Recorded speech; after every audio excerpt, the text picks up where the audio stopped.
Alright, we're live. Dane, we're live.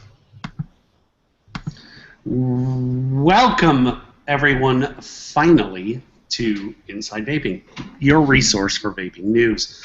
Our show airs, if Dane can get it on the air, bi-weekly every other Tuesday, starting at 10 p.m. Eastern, if Dane can get it up on time, via the YouTube live event and the openpage.com live, if Dane can link to this page. As everyone has probably seen and or heard by now, James is not with us this week. He is stuck at work in the bowels of his company doing computer things. And Ed is in a very small or large, not sure which, hotel in Ohio. So it is just me and my co-host this evening, Jerry Veros Vapor. Jerry, welcome. It is you and I. We are under the spotlight, buddy. That's it, huh? Okay. Finally made it. It is absolutely incredible how difficult this is. And Jerry and I are now relative experts. I'm not. Jerry probably is. I'm not. I am not well versed in the art of the hangout. But we're here. So needless to say, we'll get busy with this show this week. Vape mail and recap. I will start this off very briefly. I'm going to go over just a very brief overview of this for people who don't see this, because we're actually going to go pretty in-depth on our next show on this little device. This is the Juul, a new e-cig made by Pax Labs. Yes, it's that Pax Labs who makes those other vaporizer things. One in the very same company. I got to tell you, I was pretty impressed with this little thing. It works really pretty well, although I will say this, the nic level in this liquid is very high. I believe it is 59 milligrams to be exact, which is mimicking a combustible cigarette.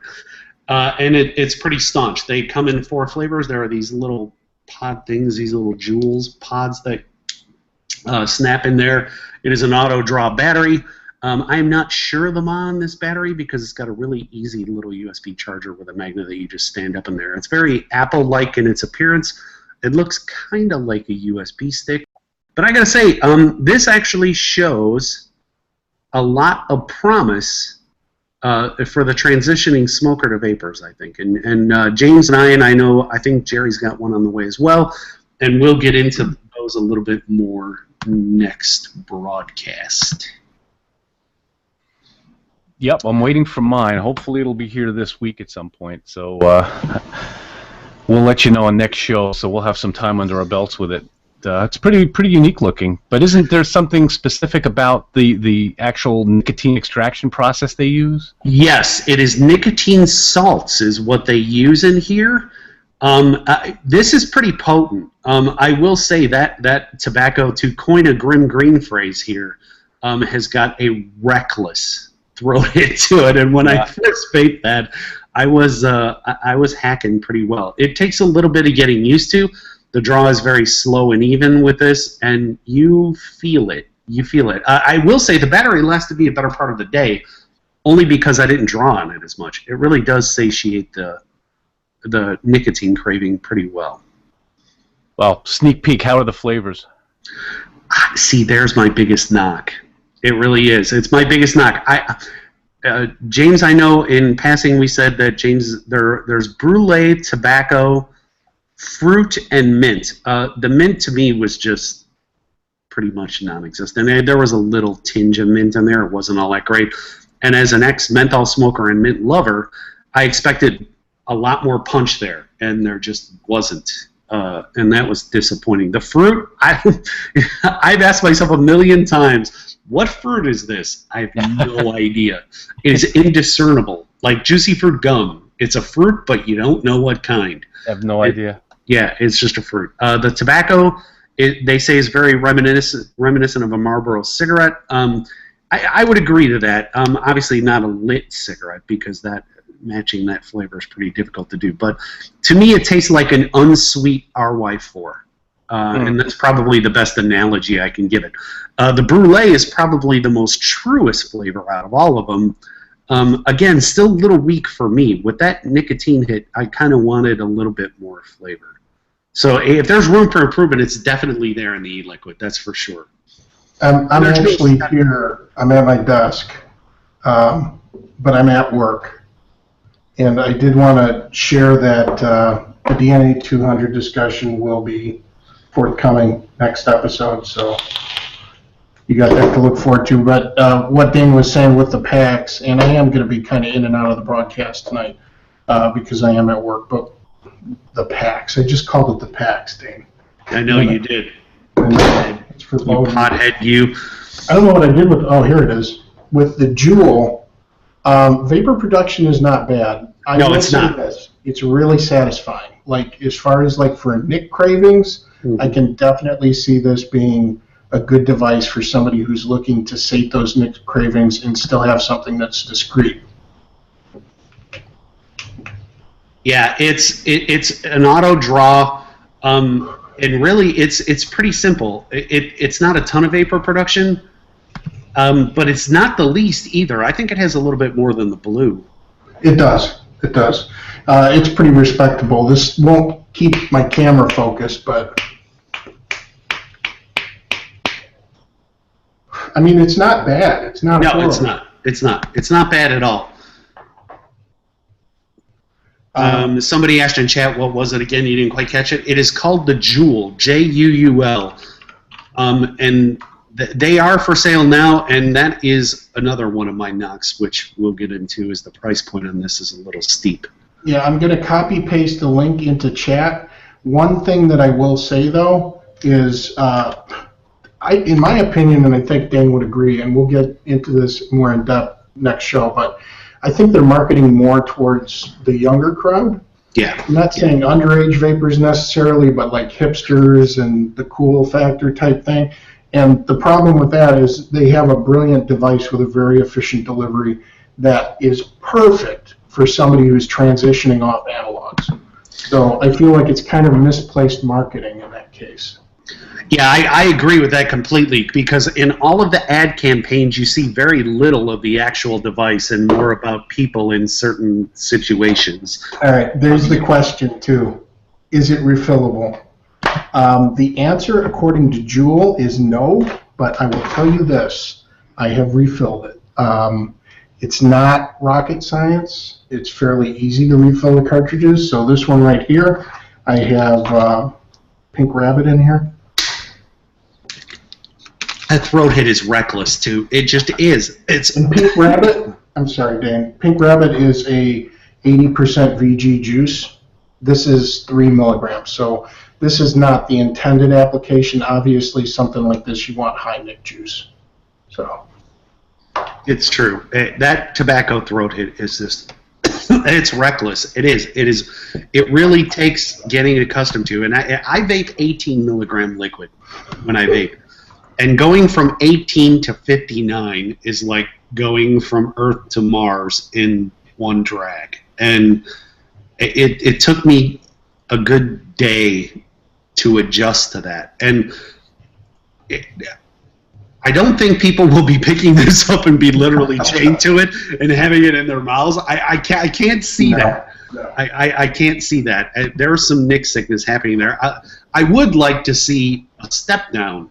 I would like to see a step down in lesser nicotine levels in these pots, because I think if the ultimate goal is to get people off of traditional tobacco, that they're really going to need to step that down. And it's worth mentioning, since this is an extracted tobacco juice, it contains nuts. And what you will notice, like with me, 5 to 7 puffs, and I'm feeling the head rush. So it doesn't take much. Plus, you get this nice little light show. The light actually changes color. I don't know if this is for the ravers or what, but you really like that. There you go. He did. He was the one who showed me that, because I didn't even know that. And he said, "Look, wave it around when it's on." And I was like, "What are you talking about?" And then I saw it. It actually gets a little rainbow color in there. The battery indicator light goes from green to yellow to red, knowing when you need to charge. Yeah, it's a double tap, and then it shows the battery indicator. And it is priced a little bit high. Yes. Right now they got a special, there's a banner on the left-hand side of the page. If you put in your email address, they will give you a 25% off discount code. And Ed, I know my lighting is horrible. All right, I'm going dark for a minute. So he's going back. He's going back into the bowels of the company there. So I know you got stuff this week, Jerry, and I actually saw on your blog what you got. Yeah, I got an Evic VT. So this was the Express kit, which is without the atomizer. Basically, they give you an Eagle One atomizer in the same color. It comes in yellow, white, and this nice race car black with metal flake paint in it. Real cool. But the nice thing about this, the Express kit, I got this from e-cig. I think I ended up paying like $53 and change with a 10% off coupon they had. I think it was like $59 that they had just the mod for. And they bill it as a 5,000 milliamp hour temperature control mod with 3 modes: variable wattage, temperature control for nickel, temperature control for titanium. It actually has one of my viewers actually opened it up, and there's 3, and I also saw a response from Joytech. There are 3 1,500 milliamp hour lipos in here, and they are in parallel, so there is no balance board in here for charging. But the nice thing about this is it's got this nice little jog wheel up at the top, and basically that's how you, in temperature control mode, you can just pop this left or right and adjust your temperature. And nice. you know, with the DNA 40, you have to, you know, lock it by pressing the fire button 5 times, and you have to then hold the up and down button down, change your temperature, and then go back and try it and see if you like it. With this, it's like a thermostat. I mean, it just, you know, as you're vaping, you can feel the vape temperature, you know, not in between vapes, not during a vape, but you can actually very quickly change your temperature. And I did a very unscientific test. I just kind of put some dry cotton in here and set it for 420 degrees, which is, I think, is where cotton starts to burn. It did not burn it, and then progressively moved the temperature up, and you know, then started to discolor. So, you know, bottom line is $53, 4,500 milliamp hour. The temperature control works really well. It's got a little quirk below 0.14 ohms. It doesn't sense a new coil, so in the manual it says it has to be like 5% difference when you're going lower, so it just will go default to the last highest reading on there. So if you wrap this thing at 0.14 or above, it'll sense a new coil. But I have 0.09, I had a 0.12, and it works fine. I mean, it's just a matter of, you know, getting used to that range. But, you know, and I got 80% VG in a straight K-Fun light and no dry hits. You know, at 38, well, it doesn't really matter because, you know, 38 watts, 60 watts, it goes to 60 watt mod, but the temperature control is going to kick in and regulate that for you anyway. Yeah, how's the battery life? Oh, man. Have you been using it a whole day, 2 days, 3 days? This is day two, and it's still got like a quarter left or a third. So, you know, probably 3 days, because in temperature control mode, you know, it's always stepping down. So, you know, I can't recommend it enough. It's not perfect, but for $53 to have a temperature control mod with a really nice user interface, and I really like the ability to play with the temperature without having to go through hell to access. So do I. That's very attractive to a vapor like myself, because then I don't have to go through a myriad of menus to get to the control that I want to get to. It makes it a little bit easier. That was a pleasant surprise. And the other thing I got was from a viewer, and I know he views the shows, and he's one of my subscribers. He modded a Addy Tooney. He gave me, and it was very nice. He sent me this setup, this K-Fun 3.1 with this nice strip tip, but he bored out the air holes. I don't know if you can see them there. You know, he took out the airflow adjustment screw, bored out the air holes, bored out the juice flow channels. So this is really nice. It was a really nice thing he did for me, and it's great. And it's actually perfect. It's not too airy, and it's not a juice hog where you know but it's still for a K-Fun. It's perfect. And I wasn't sure at first. And I don't know if I want it too airy, but So I want to give Addy Tooney a shout out for doing that, and I've been enjoying it very much. And the next thing, I'm going to try to throw a screen share up, so bear with me, 'cause this could end up crashing the whole show here. No, nothing. Oh, look at that. It's perfect. There you go. So here is some new mods from Sigelli.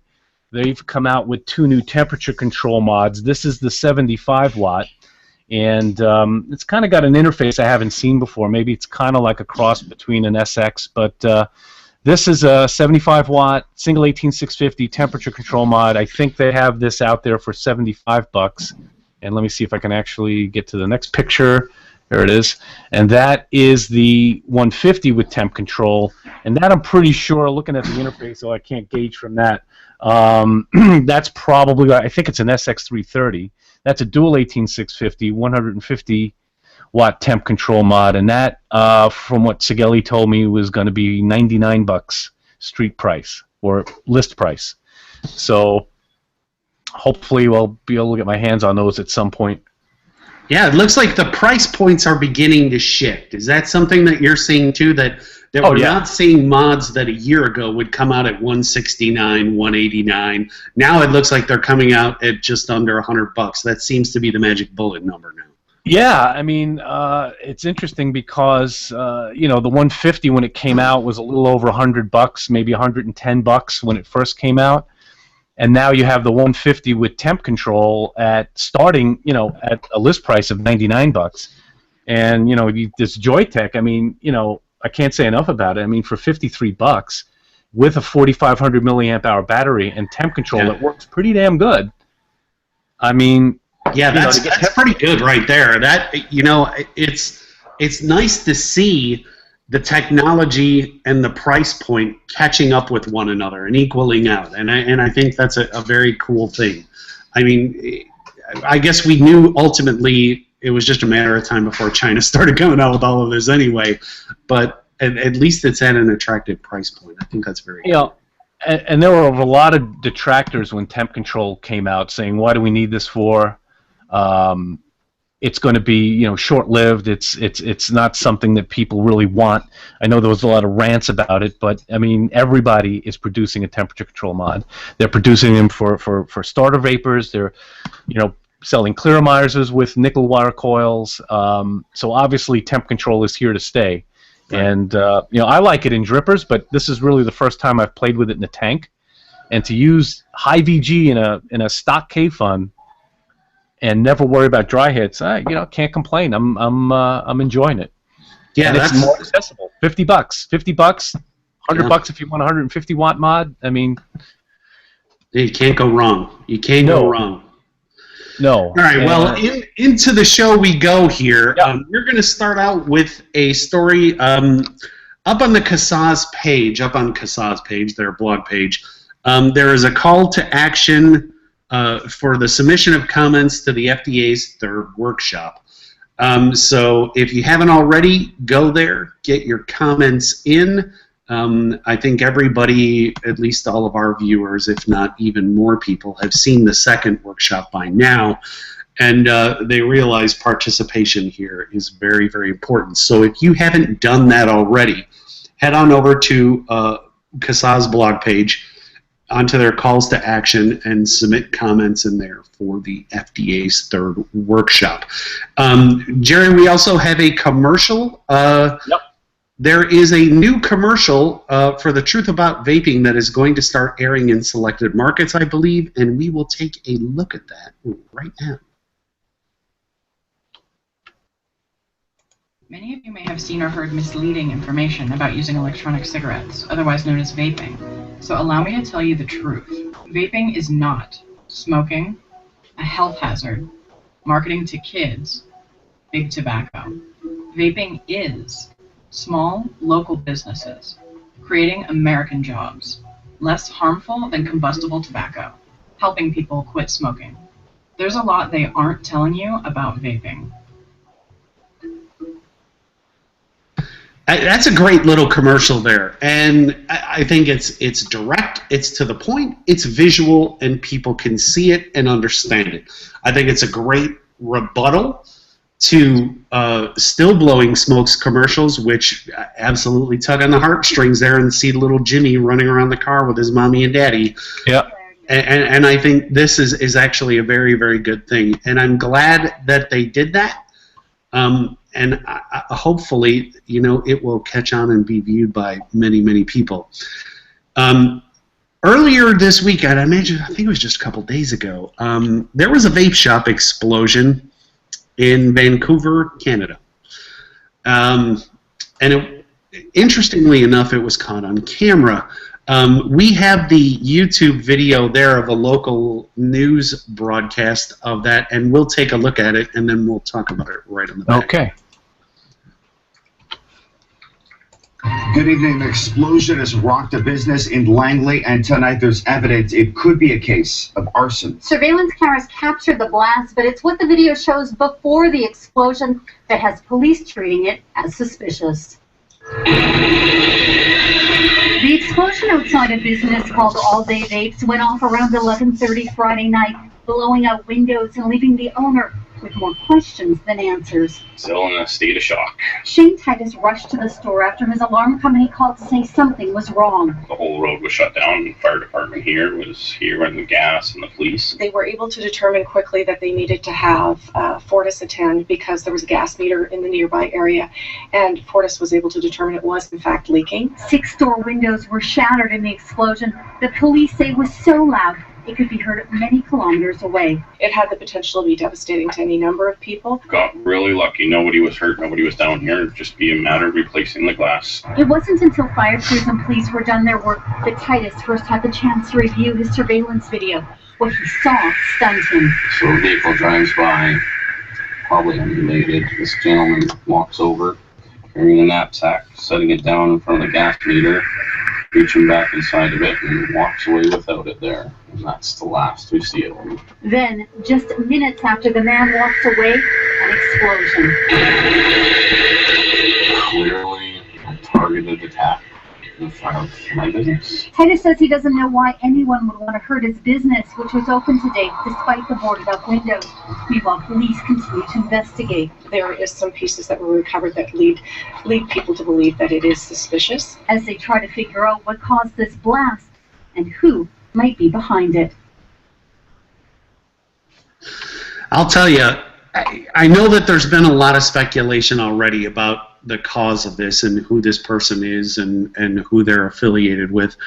From my perspective, luckily, there was no one there. It wasn't during a time of business. It wasn't busy in the store. If it was, I think this probably would have ended much, much worse. And luckily, no one was hurt. Property can be repaired. Hopefully, whoever did this, they'll find out who did it, and they'll be brought to justice and arrested very, very swiftly. But our condolences out there to Vape All Day. It's a rough thing to watch, and it's a rough thing to know that if it's your business, you're actually being targeted by someone. Yeah, I think they have a pretty good idea, like you said, and yeah, my heart goes out to those guys. I mean, if you can't compete, you know, fairly, I mean, to resort to that, I mean, what? That's absolutely ridiculous. Yeah, yeah. There's, I would imagine there would be a good old-fashioned vapor lynching in that person's future if he were ever walking the street, or a clear shot of his face ever came on camera. Yeah. Yeah, but it's pretty crappy. What a crappy thing to do. Yeah, and luckily, like you said, nobody was hurt, and the guy was up and running within, I think, 8 hours. They spent all night cleaning up the glass, and they were back in business next day. So yeah, if somebody tried to put a hitch in his business, they failed, and I'll probably go to jail for it.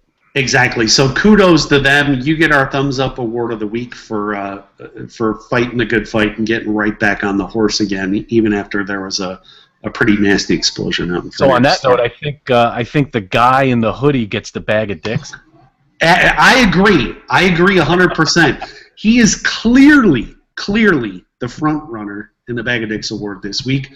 That there is no bigger dick than a guy who tries to blow up another vape shop. Well said.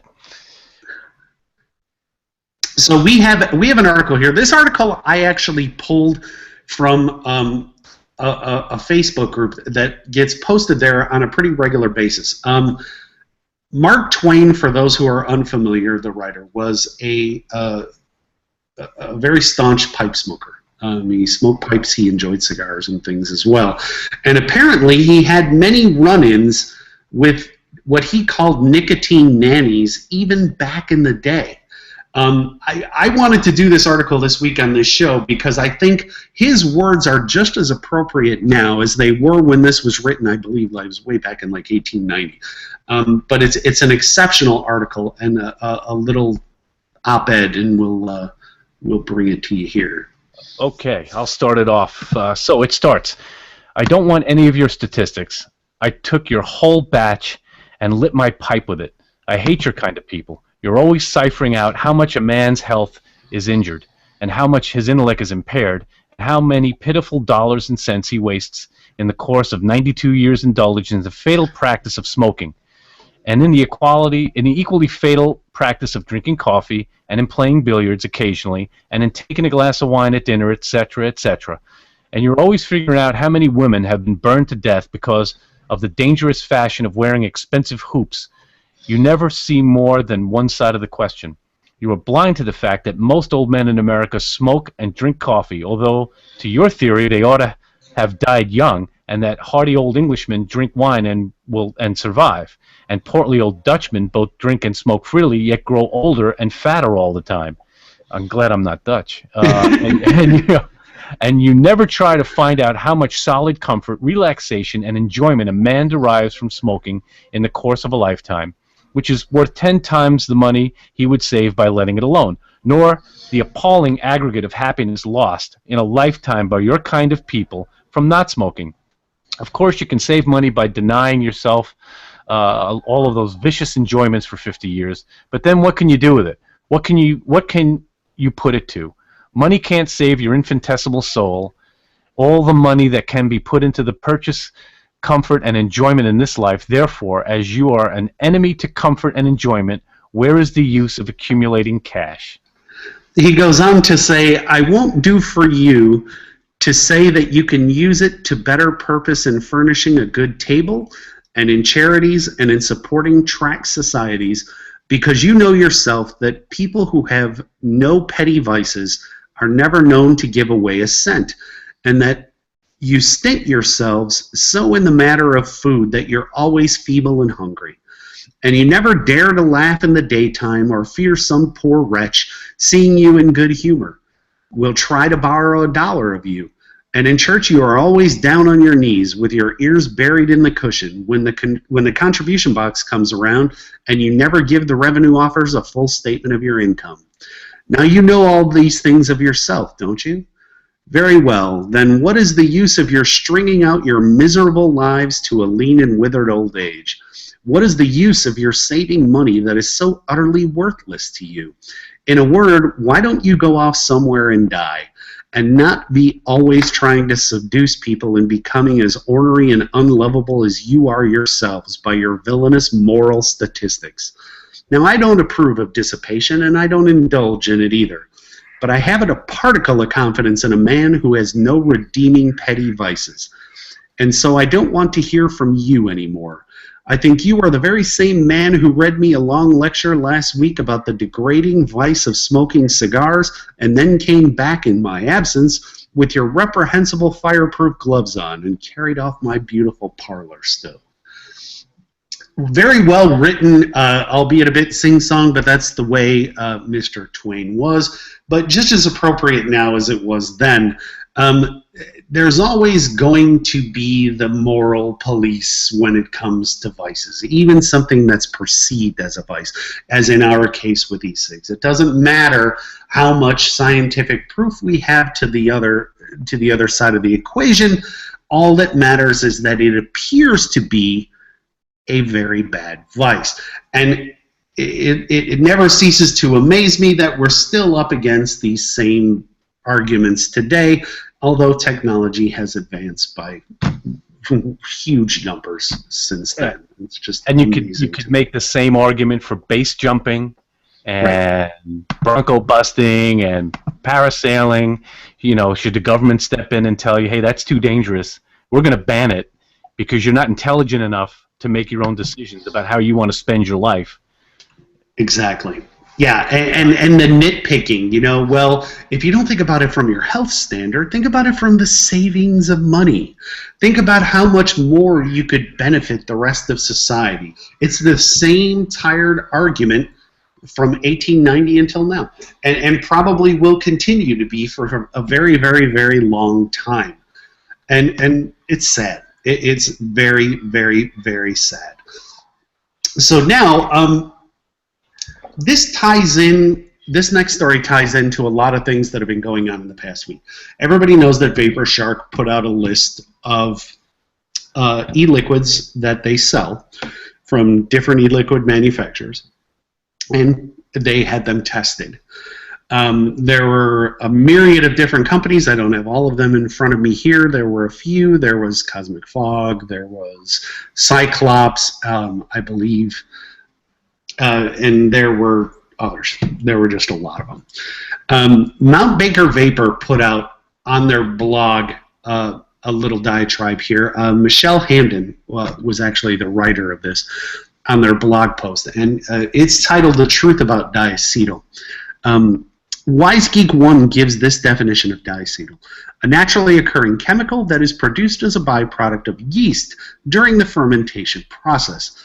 Used in a wide variety of food products, it is best known as a flavoring in microwave buttered popcorn.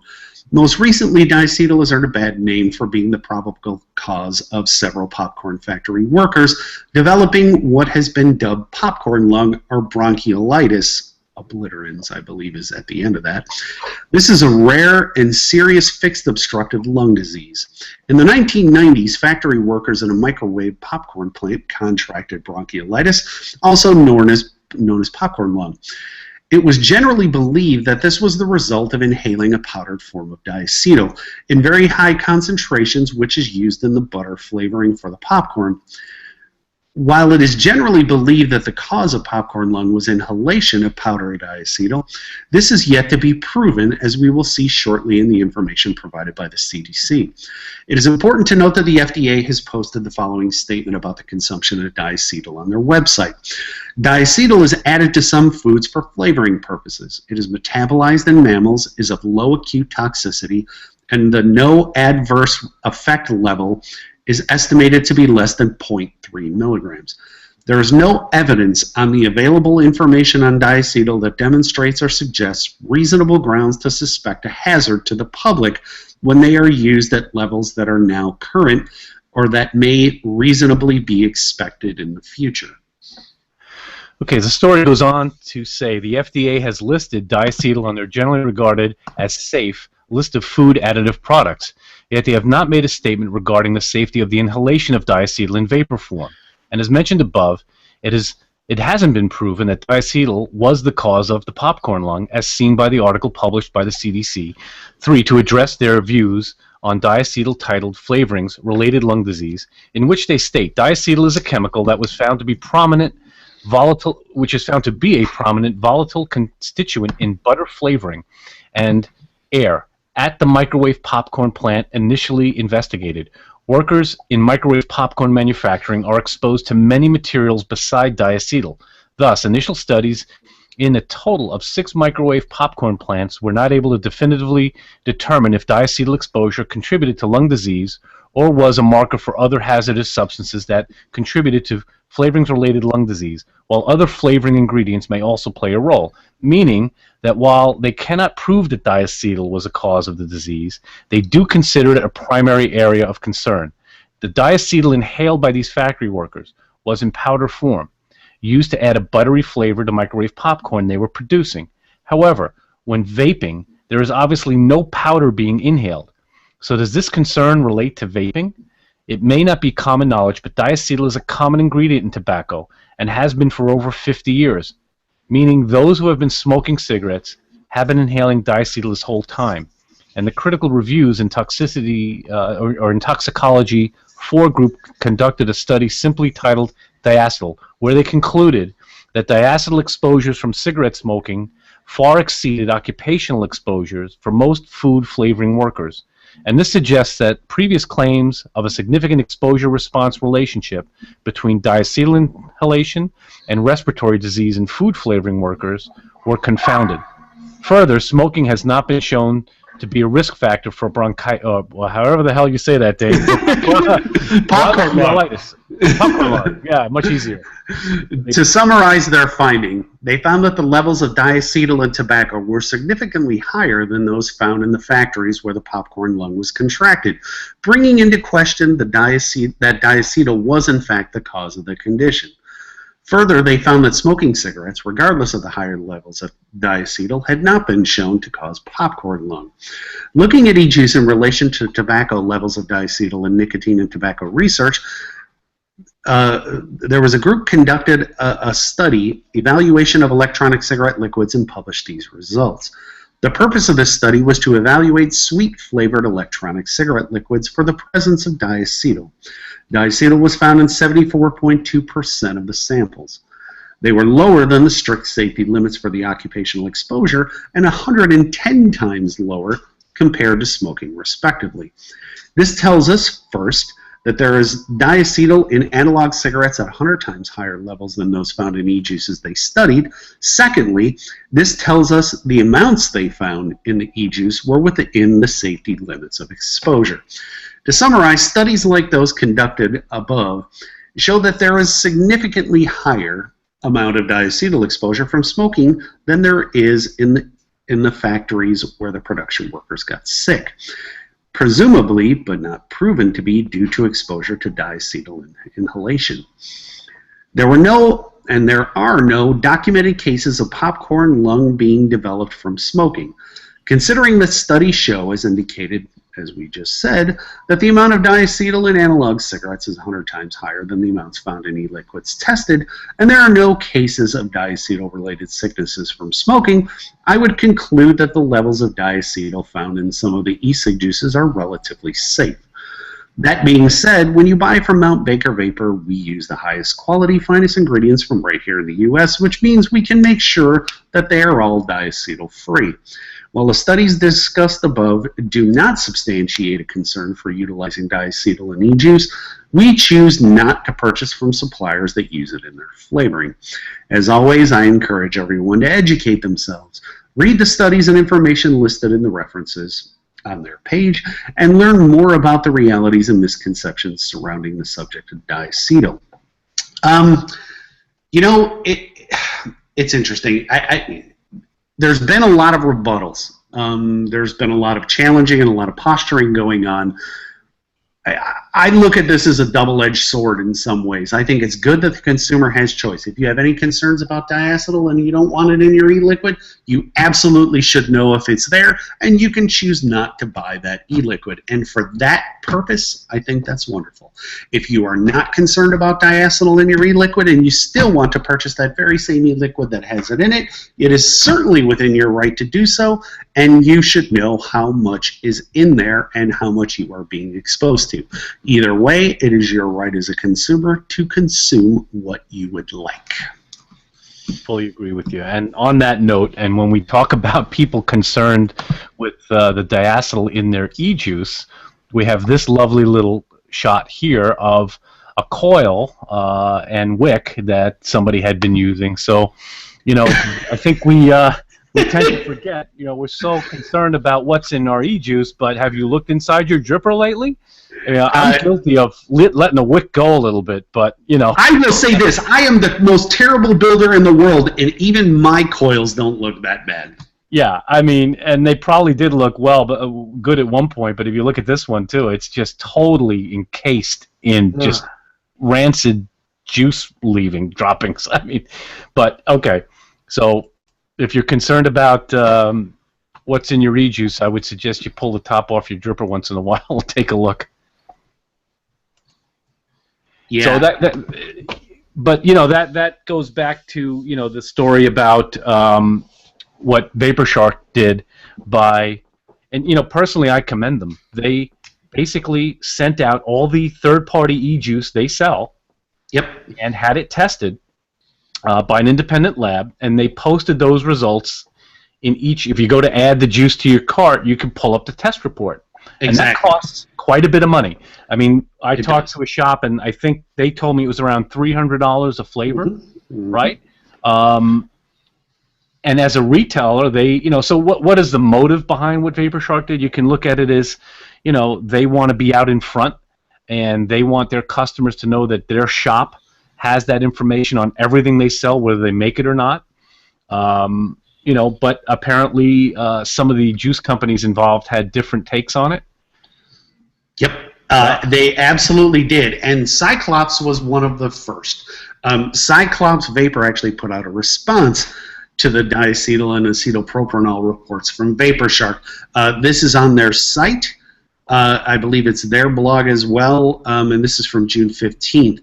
On June 14th, we were made aware that one of our retail and distribution partners, Vapor Shark, had submitted third-party e-liquids it carries for testing to an outside lab. That lab, Enthalpy Analytical, tested each product for diacetyl and acetylpropanol. When those results were returned, Vapor Shark posted the results for each flavor alongside the product info on its website. While there has been long-standing concern among the public and within the industry about the use of diacetyl and AP in e-liquid, the actions of Vapor Shark have created a resurgence of concern among the public. The products tested included each flavor from Cyclops Vapor, with emphasis being placed on Colossus, which is a vanilla custard, for the allegedly elevated levels of diacetyl and AP listed in its lab report. We want to express that we have long been aware of the public concern over the use of diacetyl and AP. Though we already hold a certified letter from our flavor manufacturer stating that only trace amounts of diacetyl and AP in their flavors, in the third quarter of 2014 we submitted our full line for testing by a third-party lab to have a clear analysis. The results confirmed what we already knew. The amount of diacetyl was minus 5 parts per million, and the amount of acetylpropanol in parts per million was minimal, even in our vanilla custard e-liquid. They actually show a full lab report there on their site as well. The lab results obtained by Vapor Shark from Enthalpy Analytical show a vast discrepancy in the amount of acetylpropanol when compared to our own third-party analysis. We believe the numbers listed in the reports supplied to Vapor Shark by Enthalpy are not accurate and are a poor indicator of the AP content in our e-liquids. Because of these discrepancies, our chemists will be sending out another round of our full line to be tested at the original lab as well as another third-party lab to back up our original findings and eliminate any concern over the use of our products. We are by no means opposed to Vapor Shark posting lab results. We only wish to ensure that the data being shared with the public is true and accurate. There is a note here. Cyclops cites their own lab tests from Sudical Labs. But Jerry, you didn't see any certification or accreditation? No, I looked at the so the Cyclops site, which indicates Sudical Labs or Cuticle, whatever they call it. I think it's Sudical. I searched their site. They doesn't look like they've been in business long. Neither here nor there. They cite CGMP manufacturing as the good manufacturing process is something they specialize in helping companies achieve. Okay, but there is no listing of what accreditations or registrations they have as far as a testing lab. It's interesting because Vapor Shark's lab, Enthalpy, is actually accredited to the 17025 standard for the analysis of nicotine in e-liquids. Mm-hmm. Okay, so that brings up a whole nother point. Now, I run a 17025 accredited calibration business, and I know what it takes to get that from a good registrar, an accrediting body, and what that ensures is consistency in our calibrations from one end of the country to the other, from one engineer to the other, and it ensures a certain amount of uncertainty, okay, that we publish, that we achieve, okay? So the fact that they're disputing an accredited lab's findings with their lab, which has absolutely no hint of accreditation, again, from what I could see, that brings up a whole nother point. Are the lab results you're reading from an e-juice company even accurate based on who's testing them? Yeah.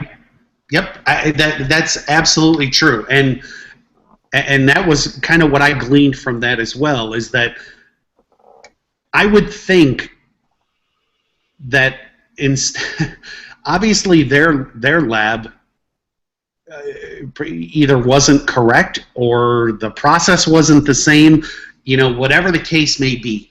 But maybe it's time to send them to multiple labs all over the place. There's going to be labs that are in question, I'm sure. I am very familiar with enthalpy labs. I do not know them to be inaccurate. Is it possible? Sure, I guess anything is possible. But again, on the whole subject of diacetyl and acetylpropanol, we know that they're harmful substances. We know that.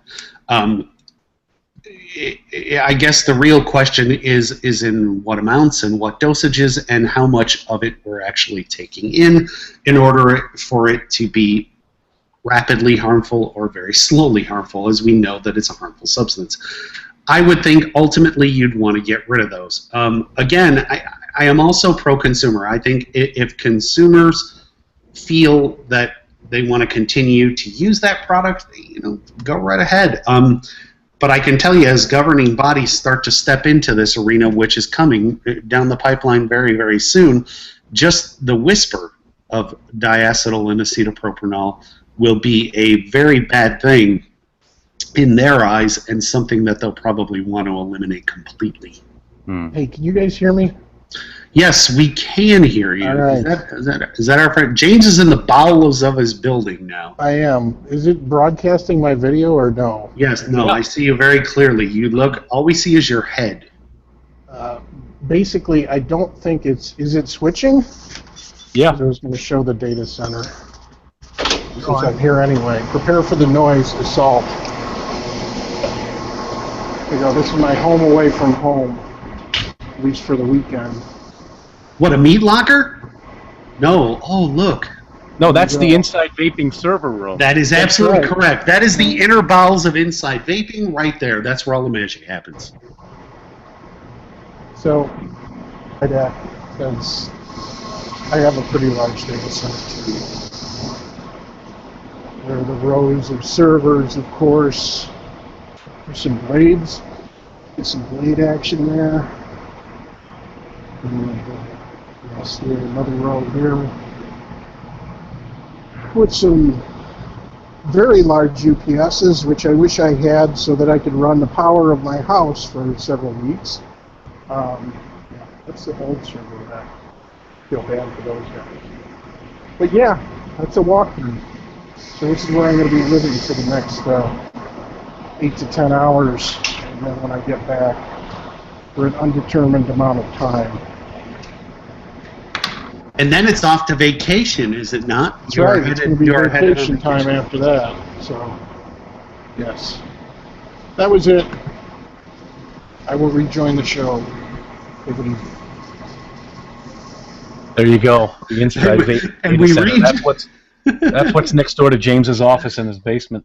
That's right, and they thought it was just a man cave when it was really so much more.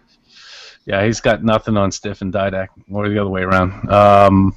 So on that note, I do have another graphic here, if you bear with me in my 3,000 windows that I have open. Jerry has become the technical guru this week.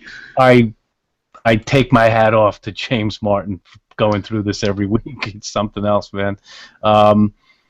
So here is some marketing that is questionable of another substance that we wouldn't want to fall into the hands of children, and that's cannabis or weed.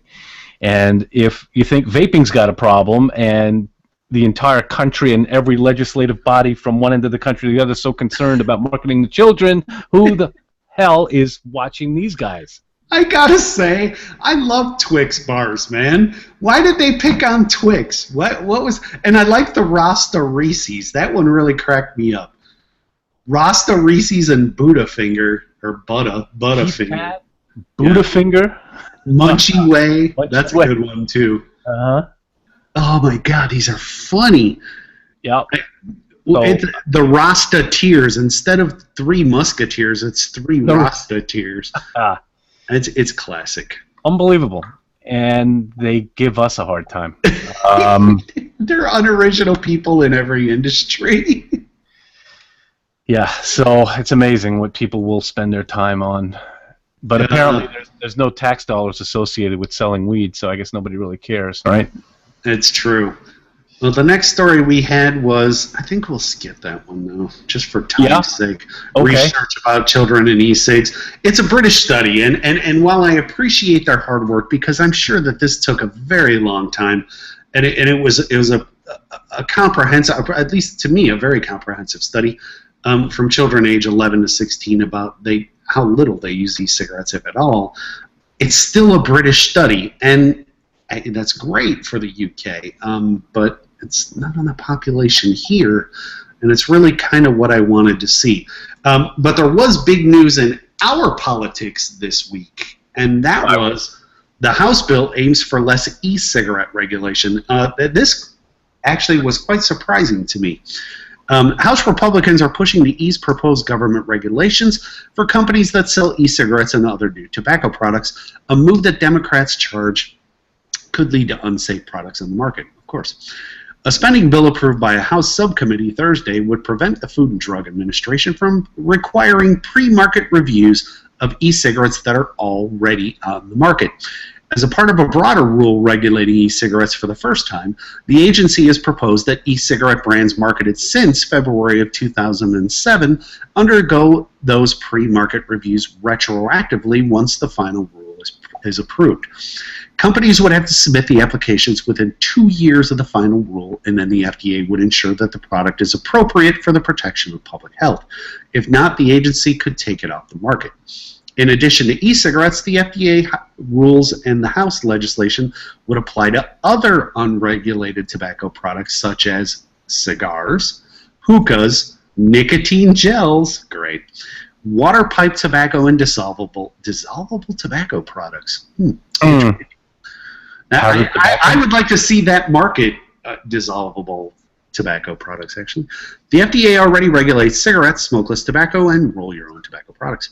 Republicans said the pre-market review would be a lengthy and expensive process that could drive companies out of business. Alabama Republican Representative Robert Aderholt, who sponsored the bill, said the provision is just a technical change that would keep the newer products under the FDA oversight but allow them to be regulated in the same way as older tobacco products. The legislation would not affect the FDA's proposal to ban the sales of the products to minors and would still allow certain product standards.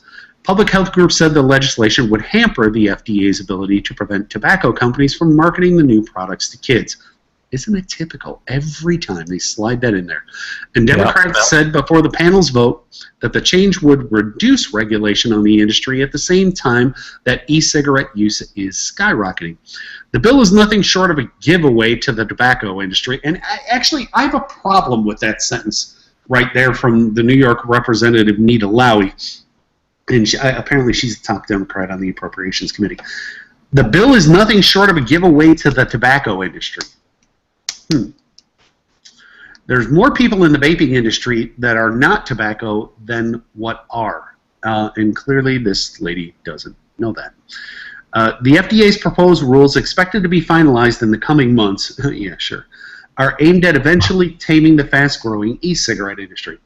E-cigarettes are plastic or metal tubes, and it goes on to say exactly what they are. But Matthew Myers, president of the Campaign for Tobacco-Free Kids, said the House language could keep products on the market that appear to be targeted to children, like cigars and e-cigarettes in a variety of candy and fruit flavors. And I read that sentence because, okay, Mr. Myers, I would like to know, and I would like you to show me, specifically show me an ad, any ad, that a cigar company is marketing children.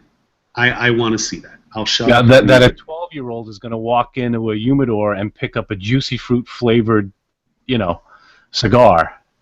Yeah, yeah. And that they made that specifically to target the adolescent market. I have a problem with that because since when do fine cigar shops put juicy fruit flavored cigars inside the humidor?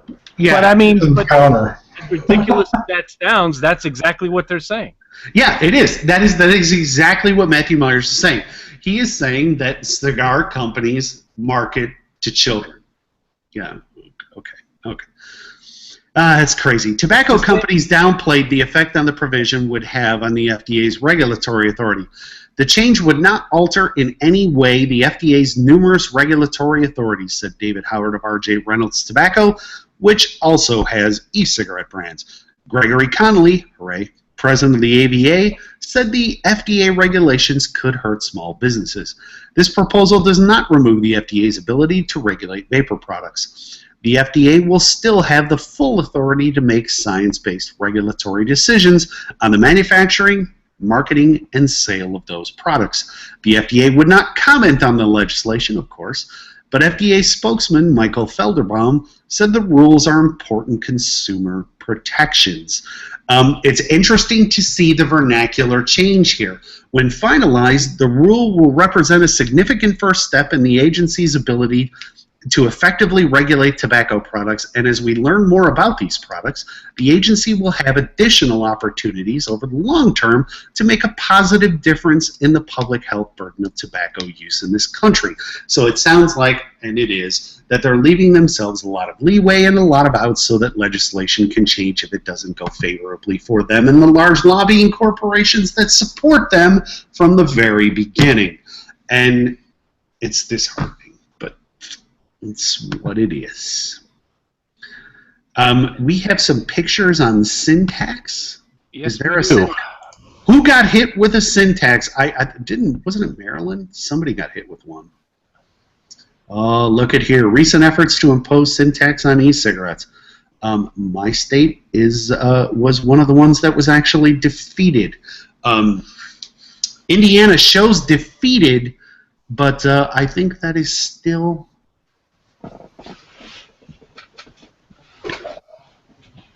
Yeah, I think that's actually still being voted on. Iowa, 50% of wholesale. That's just absolutely, utterly ridiculous. New Hampshire, really, they blew me away. There's another bag of dicks nominees. The entire council and Congress of the state of New Hampshire, 73.94% of wholesale is their proposed tax in New Hampshire. That is clearly a bag of dicks winners. Not to be outdone by New York, because does that say 75%? I'm trying. Yes, it certainly does. Rhode Island at 80% in Rhode Island, which is absolutely astounding to me. 85% of wholesale in Florida. There are others who are relatively small. Oregon's a big one as well, 65%, and Washington State, 60% as well. I love the decimal points. Look at Montana. Yeah. 0.000173 per mil. You're going to need like a serious scientific calculator to check out of a vape store in Montana. Minnesota, of course, what can we say? It passed, and it was 95% of wholesale. Oh, that's going to be the worst. Yeah, it is. That one is just an absolute travesty of justice there. It really is. So I think that about does it for us this week. We will be back in 2 weeks. James will be with us. Ed will be with us, I hope. Everyone will be around. James is still there lurking. Yeah, I'm still here. But they're actually closing the building in 30 minutes. Did we talk at all about the DNA 200? No, we did not. We will be discussing that in 2 weeks. Yeah, we'll be discussing it in depth, but obviously the DNA 200 release is imminent here. And I've been beta testing it for about a month now. So I have a pretty good working knowledge of it, and I will say this. I was not a gigantic fan of the DNA 40. Initially, I was very enthused about it, and then I had chip problems. I can say I'm pretty damn excited about this device. It's got a lot of features that I think people will love. It's capable of providing a good vape without really delving too deep into the device or the companion software, but it's just a great all-around device, so I'm pretty excited. Have you had a chance to play with the software yet? Did they release that to you guys? Yes, we have the software, and I'm not going to talk about it until the next show, but you know, a lot of possibilities there, a lot of tools for mod builders to help them refine their devices. So, Excellent. Yeah, it's going to be pretty exciting, and we have a special guest for that show. So, A special guest. Well, James, we certainly thank you for helping us muddle our way through this absolute nightmarish mess of a minefield we call this broadcast.